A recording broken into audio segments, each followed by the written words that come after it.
rigidez torsional. Entonces van a haber puentes de sección cajón en luces de 40, 50 metros, pero también en luces mucho más grandes, de 100 metros, de 200 metros y más.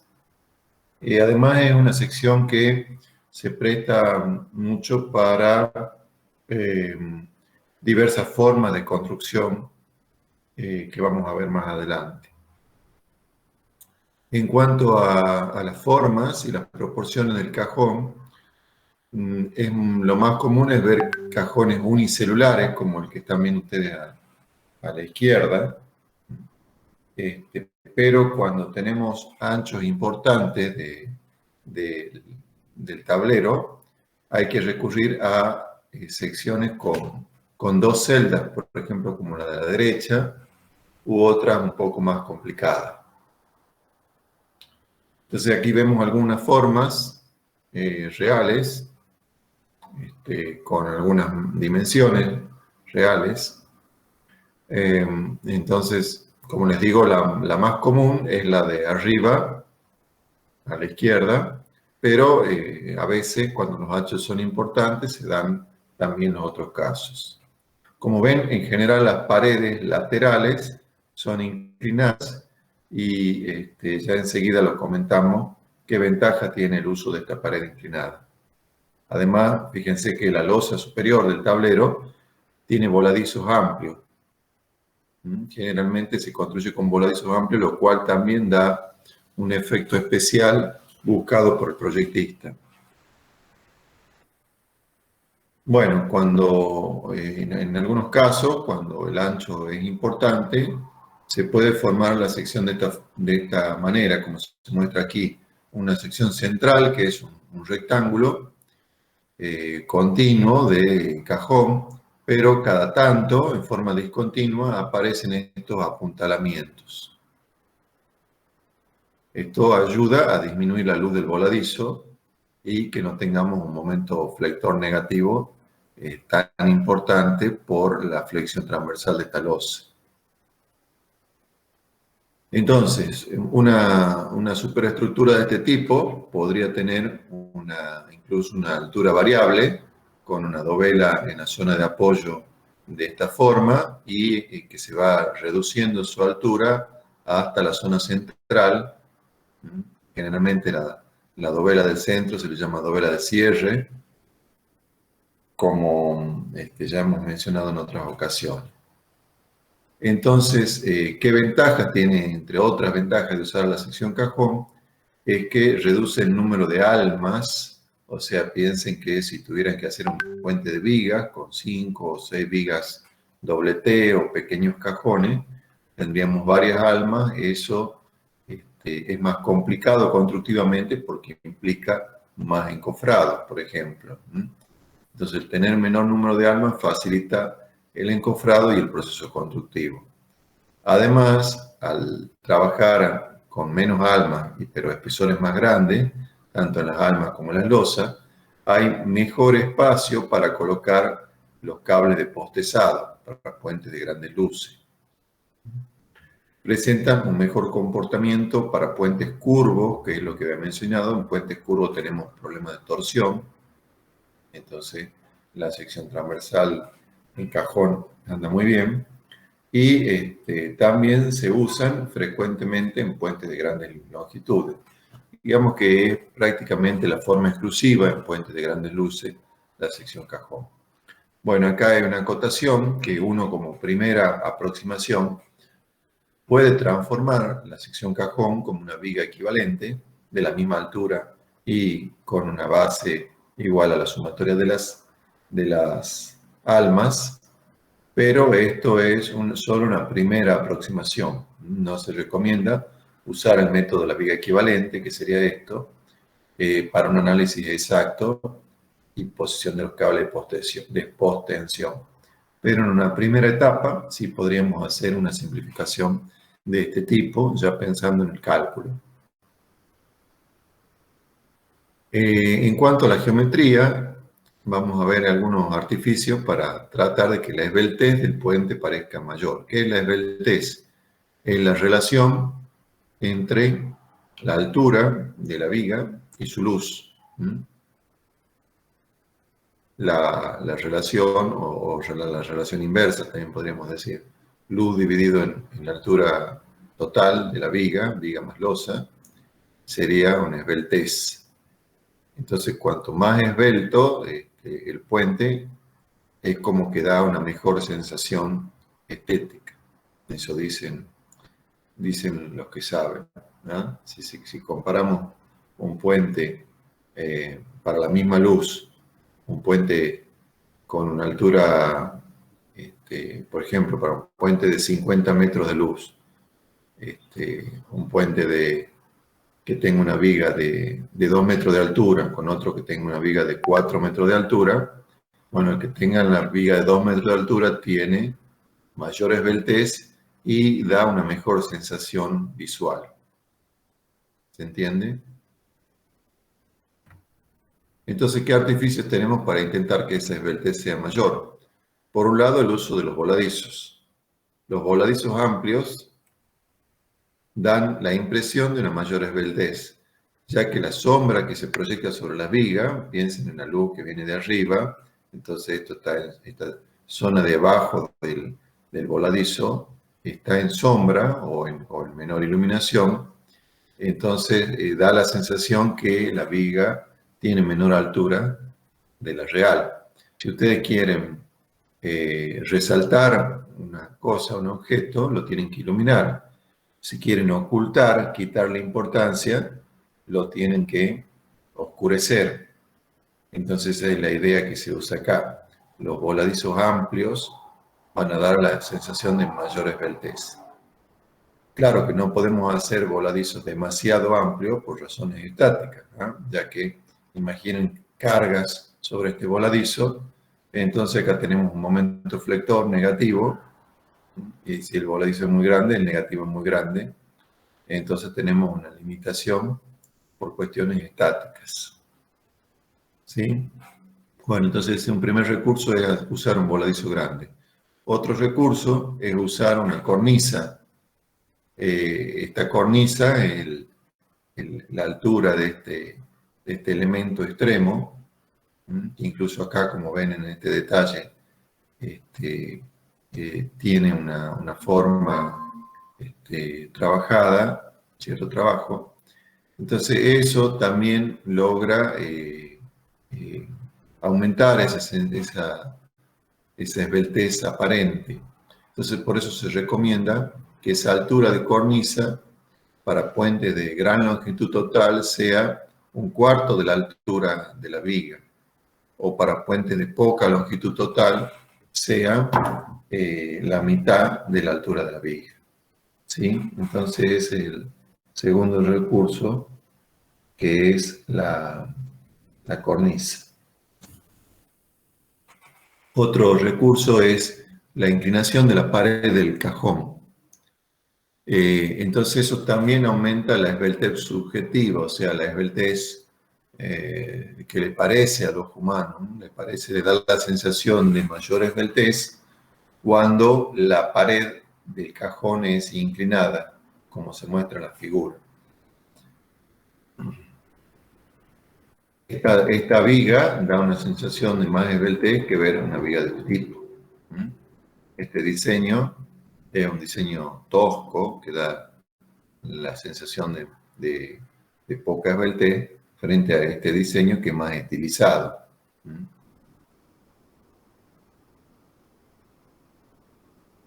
Bueno, en general la esbeltez de la viga cajón se elige entre L dividido en H entre 16 y 25 más o menos, aunque puede haber otras relaciones. El ancho medio del cajón, acá nos concentramos en el cajón, no en todo el puente, el ancho medio suele ser menor o igual que 0,25 de L. O sea que si tenemos un puente de 100 metros de luz, tendremos un ancho medio de 1/4, o sea, de 25 metros. Tendríamos para 100 metros de luz. Para 50 metros de luz, tendríamos 12 metros y medio. Pero eso es recomendación muy aproximada, ¿no? Bueno, entonces acá hay una tabla con las recomendaciones de dimensiones o de proporciones que se pueden tomar cuando uno recién está empezando a arrancar con el diseño de esta sección. También uno puede recurrir a otros puentes ya ejecutados, pero fíjense que acá hay algunas recomendaciones. Uno partiría primero por la luz del puente. El primer dato que uno tiene es L, la luz del puente. Entonces después, en función de L, uno podría tomar esta relación, el ancho B del cajón menor que un cuarto de L.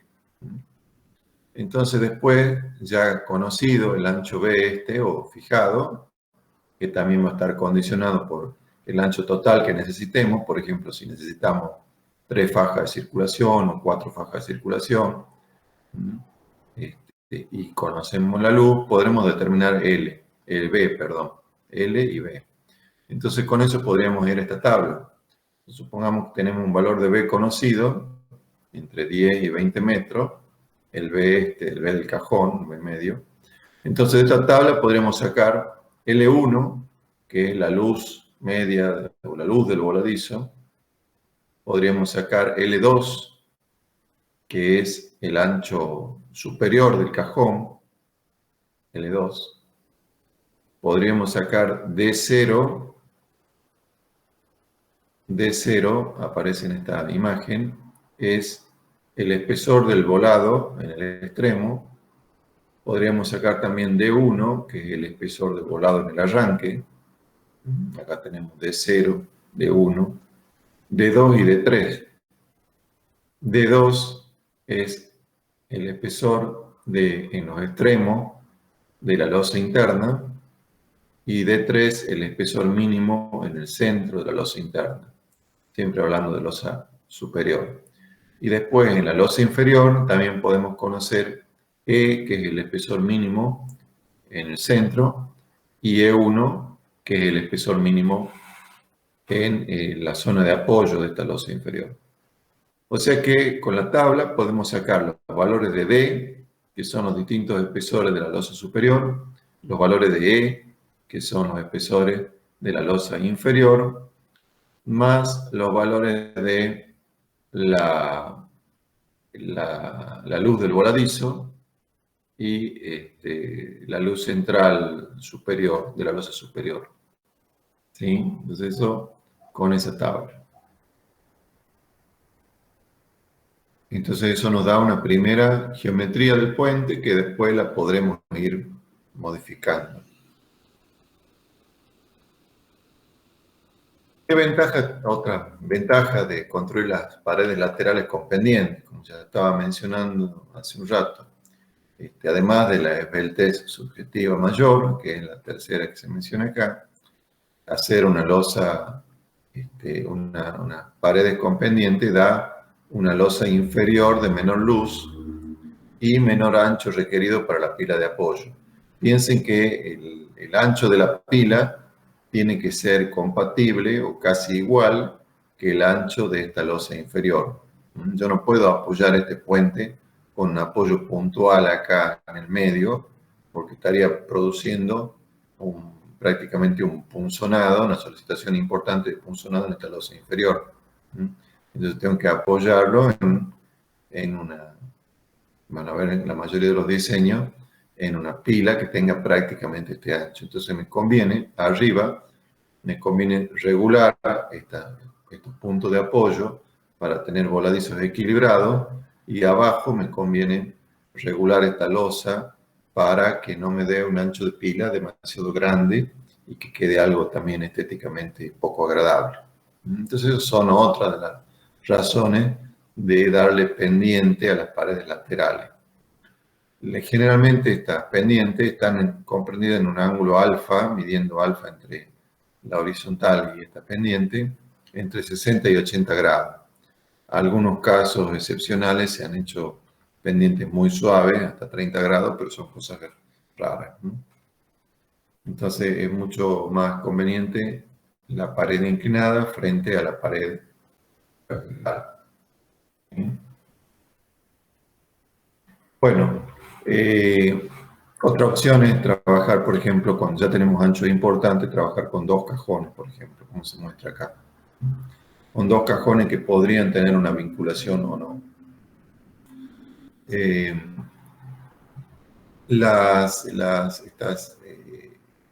estas secciones cajón, cada tanto pueden tener una pared interna o diafragma, ¿m? Que cumple las funciones de viga transversal, o sea, que lo que hace es rigidizar el conjunto. Generalmente estas paredes internas solo se disponen en los extremos y en los apoyos intermedios. Como les digo, rigidizan el conjunto, sirven para evitar que la sección se distorsione, sirven para absorber los momentos torsores que le transmiten las paredes laterales del puente. Bueno, un poco pensando en las dos losas, la losa superior y la losa inferior del cajón, en cómo trabajan, para qué sirven. La losa superior sirve, entre otras cosas, para recibir las cargas que circulan en el tablero, lo hacen en la losa inferior, o sea que ella transmite las cargas a las paredes laterales, y de las paredes laterales se transmite a la losa inferior y a la pila, ¿sí? A la pila o a los estribos. Entonces, la losa superior, además de transmitir las cargas a las paredes laterales, sirve como cordón superior de las paredes laterales de la viga cajón. O sea que cierra el cajón en la pared, es la zona superior del cajón. La losa inferior, a su vez, de cordón inferior de este cajón, y al cerrar el perímetro, produce esa sección con mayor rigidez torsional y flexional. Piensen que si yo comparo esto con una sección que tenga, por ejemplo, acá dos vigas doble T no conectadas, tendría más o menos la misma rigidez flexional, pero al ser una sección abierta, tendría mucho menos rigidez torsional. Estoy diciendo si comparo esta sección cajón con una sección formada por o soportada por dos vigas doble T, una en coincidencia con cada una de estas almas. Entonces la sección cajón, una sección cerrada, tiene mucho más rigidez torsional. Un efecto es que debido a la inclinación de estas paredes laterales, fíjense que se origina una tracción. Esto, si ustedes analizan el nudo, descomponen el nudo, van a ver que esto arriba se tiende a abrir y abajo se tiende a cerrar, simplemente por descomposición de fuerza, tracción, compresión. Entonces eso hace que tengamos una tracción en la losa superior y una compresión en la losa inferior. ¿Sí? ¿Alguna pregunta?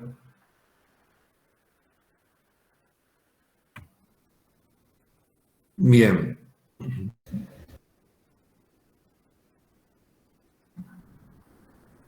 La flexión transversal de la viga cajón. Ahora piensen que analizamos la sección transversal del puente, hacemos un corte transversal y lo cargamos al puente. Las paredes laterales de la sección cajón, si están bien proporcionadas, casi no giran y dan un buen empotramiento a la losa. Esto suponiendo que la sección esté bien proporcionada, por ejemplo, si lo hacemos con esa tabla que veíamos hace un rato o en base a recomendaciones a mirar un poco en la recopilación de datos de otras secciones, tendríamos esa pared lateral da un buen empotramiento a la losa. Pero si nos vamos a espesores muy delgados de paredes laterales, no vamos a tener un buen empotramiento. Pero si la sección está bien proporcionada, la pared lateral le va a dar un buen empotramiento a la losa superior e inferior. Entonces, si analizamos los momentos transversales y colocamos, por ejemplo, una carga solo en los voladizos, obtendríamos un diagrama de momento transversales, por ejemplo, de esta forma, ¿sí? Si lo analizan como un pórtico, como han visto en estabilidad 3, podrían hacer estos diagramas, arrancarían por los voladizos, harían un equilibrio de nudos por acá y sacarían este diagrama de momento. Otra situación que se podría analizar es qué pasa cuando está cargado solamente el centro del cajón y descargado los voladizos. Entonces, en ese caso, obtendrían el máximo momento positivo en el tramo de la losa superior. Bien. Fíjense qué le pasa a la losa superior. En este caso tiene momento negativo, en este caso tiene momento positivo en el centro. ¿Y qué le pasa a la losa inferior? Según cargue si cargo los voladizos o si cargo el tramo, se van a invertir las fibras que se encuentran traccionadas, fibras inferiores o fibras superiores. Entonces hay que buscar estados de carga extremos que produzcan distintos tipos de solicitaciones, como se muestra en este ejemplo. Eso sería el análisis transversal de la viga cajón. También habría que hacer un análisis longitudinal de la viga cajón como estructura resistente a torsión. Entonces, la viga de este puente de sección cajón está sometida no solo a esta flexión transversal, sino también a una flexión longitudinal y a torsión. Para analizar la flexión longitudinal, un primer paso podría ser analizarla como barra unidimensional por la teoría de viga. ¿Sí? Si es una viga simplemente apoyada o es una viga de varios tramos, lo que sea, coloco las cargas, saco un momento flector y luego saco esfuerzo de corte, esfuerzo normal y luego, por teoría de viga, dimensiono esa sección en forma aproximada. Pero hay otros métodos, como son métodos de estructura plegada espacial, que era un método similar al método de Cross, pero el método de Cross que ustedes les habrán mencionado, habrán estudiado en estabilidad 3, que es un método para resolución de pórticos planos. Bueno, el método de estructura plegada es para resolución de estructuras espaciales, estructuras tridimensionales. Y otra opción para resolver la viga cajón, la más usada en este momento, es con método numérico, especialmente con programas basados en el método de los elementos finitos. Bueno, eso es para la flexión longitudinal. Para la torsión, de 4, existen dos tipos de características diferentes: la torsión pura o uniforme, desalinada, y la torsión no uniforme o labial. La torsión desalinada se suele desear el efecto de ínsula, o sea que toda la sección interna del cajón despreciando la ínsula. Se trabaja con fricciones breves para determinar la torsional y los flujos de tensiones por sección. Se suele hacer una disminución en la rigidez, dejándola por el factor 0,899 para tener en cuenta la fluctuación del tónico, o sea, reducir la fluctuación por fluctuación. Esas son recetas aproximadas. Se aplica la teoría de que la viga cajón se hace de forma, o sea que entendemos del campo de las pequeñas deformaciones. Para lograr esto, es conveniente que el extremo de la sección cajón tengan elementos transversales, tengan elementos de rigidez, para asegurarnos que encuentran campo de deformación. Y estos elementos de diferenciación pueden ser claves que se diafragma o pórtico de fuerza suficiente de rigidez.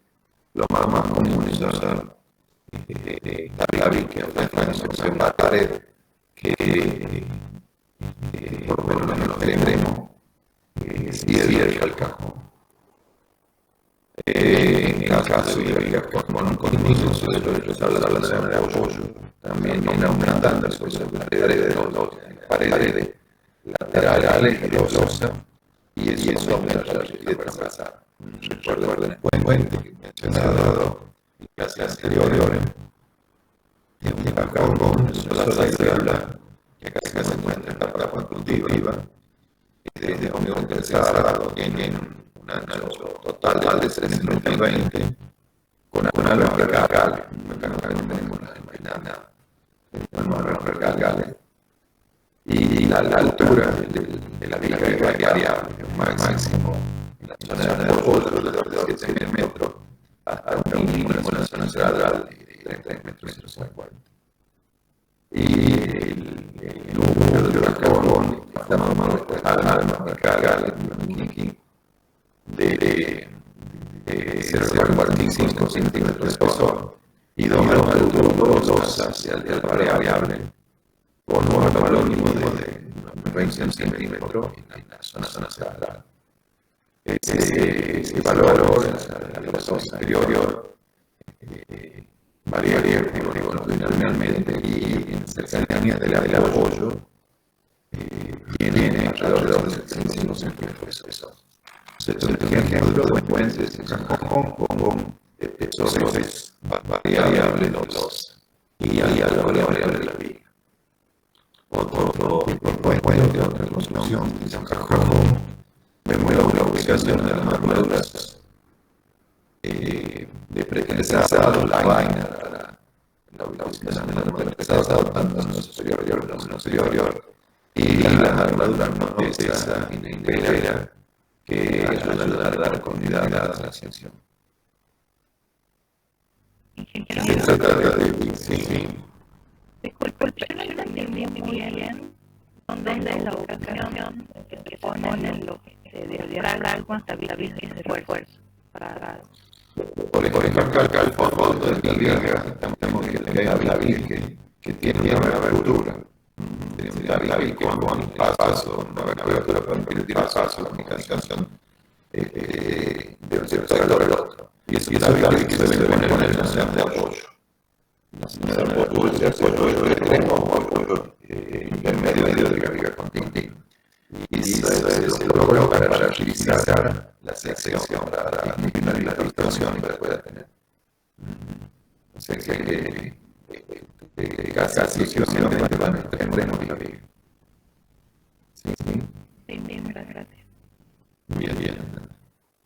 Entonces decía que si el cajón es delgado y de gran tamaño, la sección puede transformarse de una distorsión y puede modificar algo en los vectores transversales a perder la forma original.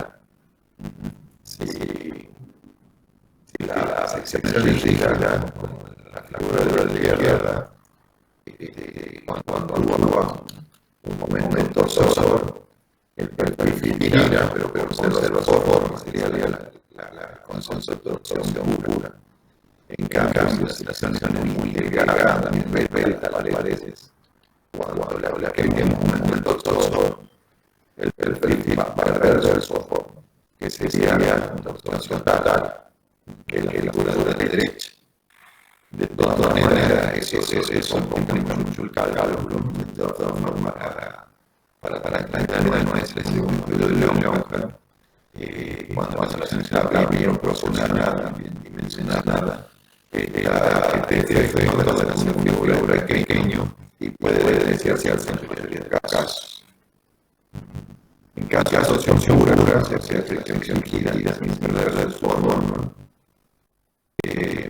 es decir, que los ángulos normalmente del campo no alcanzan el valor de la relación figura, la función completa gira alrededor del centro de torsión. Hay un investigador que ha derivado una condición para poder saber si estamos en estado de absorción pura, si la sección se tiene prácticamente formada. Y la ecuación es en relación geométrica entre la ancho de la sección, la ancho superior del cajón, los espesores de la losa superior e inferior, que aparecen aquí, la altura de la sección H, y de ese va el espesor a la lateral. Entonces, esa condición sirve para indicar el caso entendemos con la sección que se deforma ligeramente o no. Bueno, eso es, como decía, la absorción pura.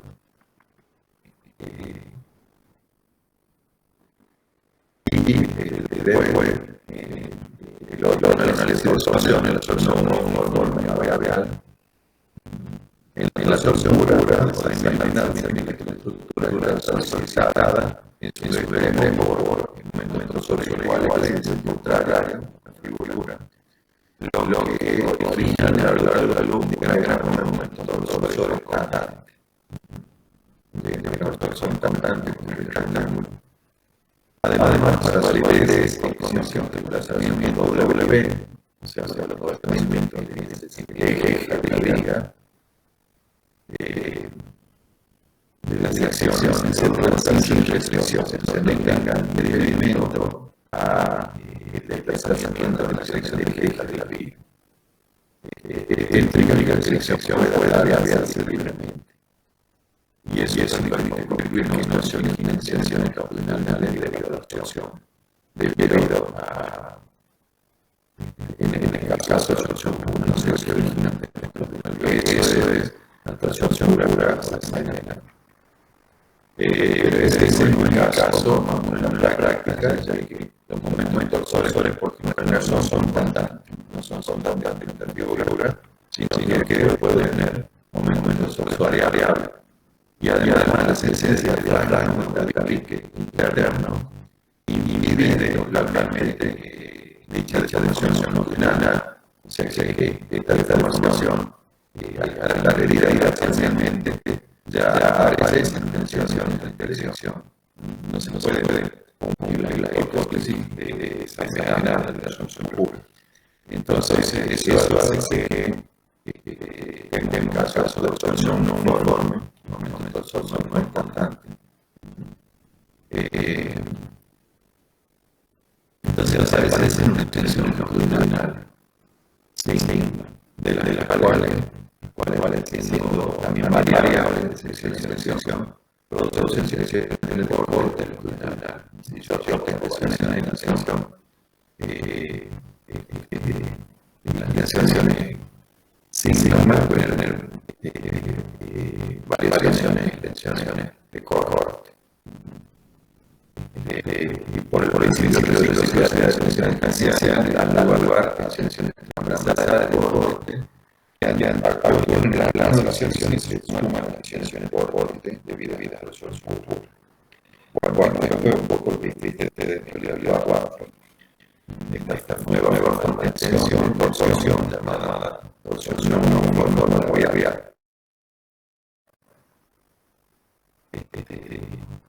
Suele haber una torsión ya que el rigor aéreo no es libre, mientras que la absorción y la aéreo se encuentra parcialmente restringido. Entonces, por eso aparecen tensiones longitudinales de sigma. Bien.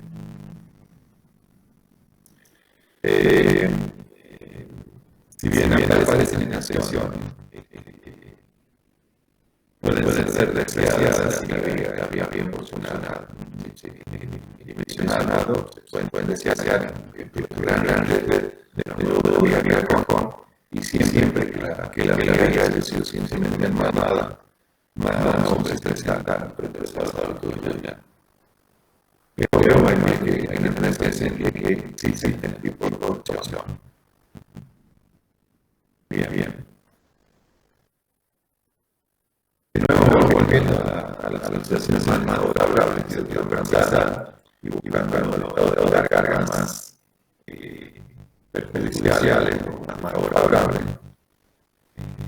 Para el transversal deberíamos hacer al menos todo estado para colocar momentos reflectores y cortes máximos conectados a máxima carga en toda la sección, el vehículo, en la zona central,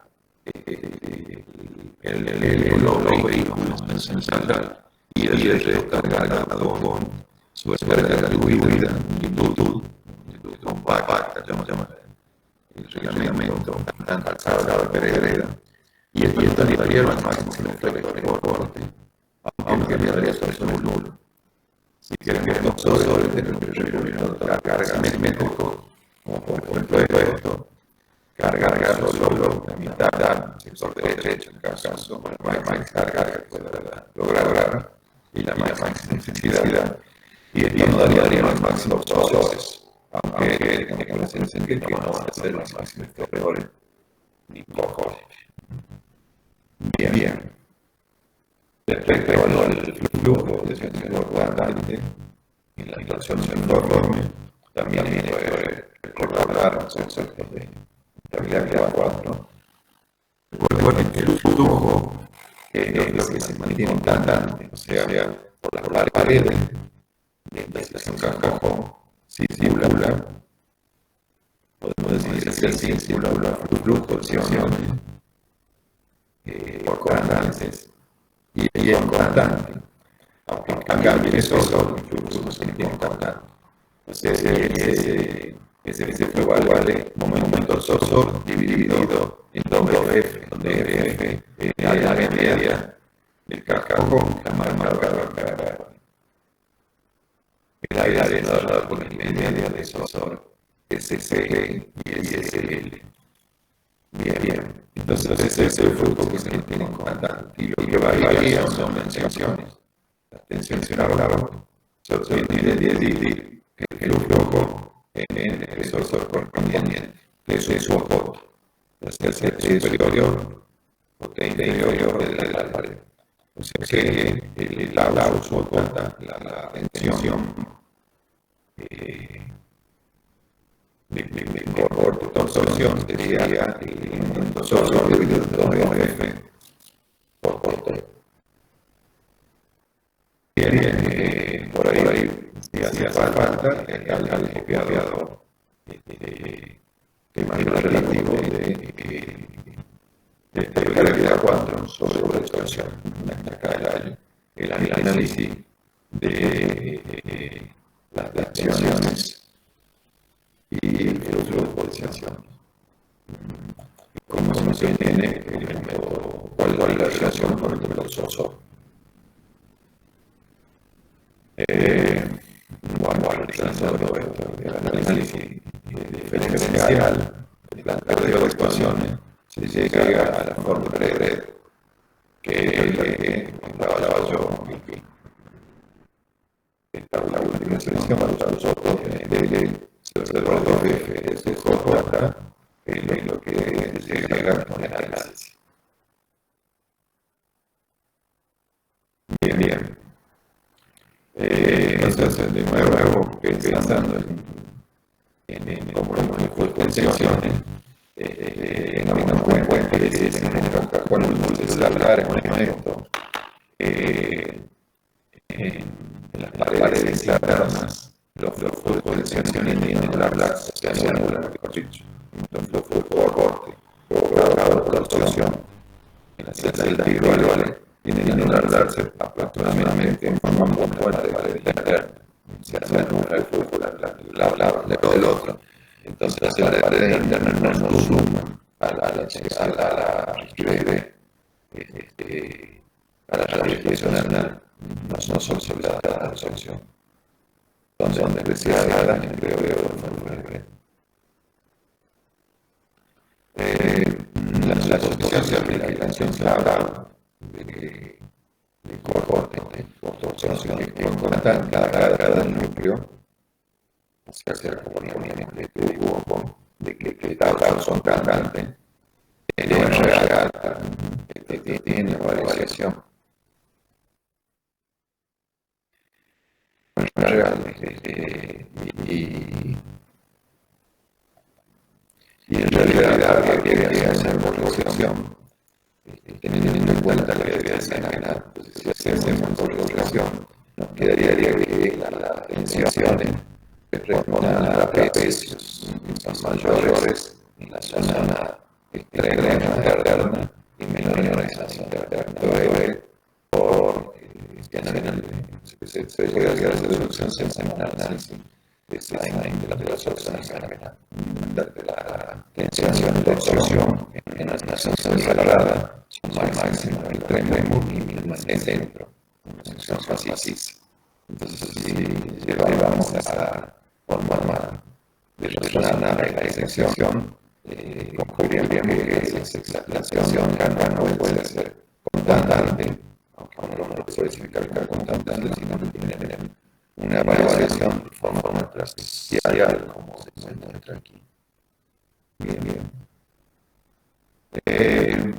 Como mencionaba, la sección cajón se puede analizar como estructura pegada, que era un método que se usaba anteriormente, que se hacía algo similar al método para estructuras plegadas, para estructuras tridimensionales. No lo enseñamos, ya no se lo aplica, pero consistía en transformar una estructura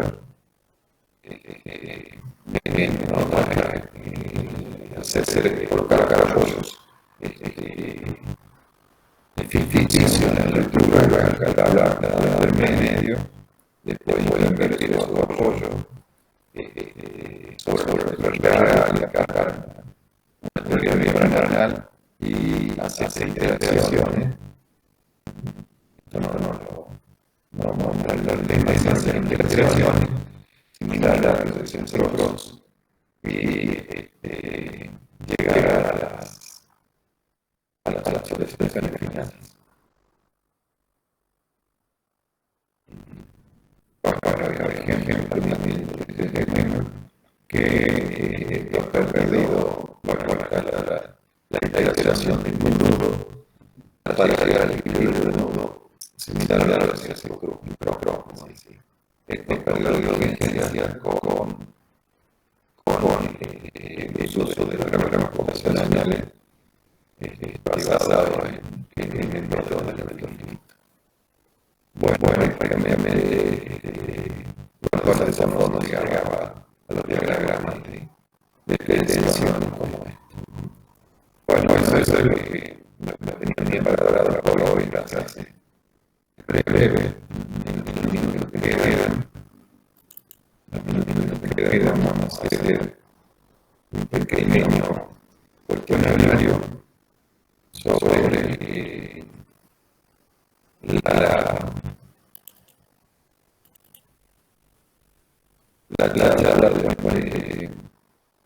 que ustedes pudieran participar, sobre el artículo que les he hablado para análisis de métodos cavernas de ingeniería estructural. Simplemente como ven eso.